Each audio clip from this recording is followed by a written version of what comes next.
આ કોંગ્રેસ પક્ષમાં મારા ફાધર 30 વર્ષ હતા, મારા મધર કોંગ્રેસ પક્ષમાં હતા અને છેલ્લા 35 વર્ષથી હું કોંગ્રેસ પક્ષમાં એક અડધા કાર્યકર્તા તરીકે મેં કામ કર્યું છે.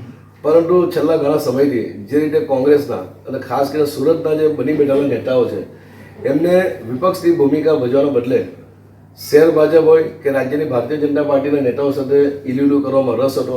એને કારણે મને વ્યક્તિગત એવું લાગ્યું કે ભાઈ આપણે વિપક્ષની ભૂમિકા ભજવવામાં સતત નિષ્ફળ નીવડે છે. ત્યારે છેલ્લા ઘણા સમયથી ટૂંક સમયમાં ખૂબ મોટું નામ કરનાર આમ આદમી પાર્ટી જેને ઈમાનદાર લોકો જે કેજરીવાલ પહેલી પસંદ છે, એટલે મને પોતાને લાગ્યું કે ભાઈ છેલ્લા 35 વર્ષથી હું મારા જાહેર ભારતીય જનતા પાર્ટી સામે લડતો હોય અને એ જ પાર્ટીના મારા બની બેઠેલા નેતાઓ ભાજપ સાથે જો ઇલ્યુલું કરતા હોય તો એ પાર્ટીમાં રહેવું મારી માટે ખૂબ જ મુશ્કેલ હતું.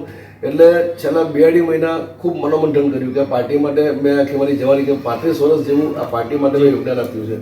ત્યારે પાર્ટી છોડવાનો નિર્ણય મારી માટે ખૂબ જ અઘરો હતો અને છેલ્લા 2.5-3 મહિનામાં ખૂબ જ મનોમંથન કર્યું.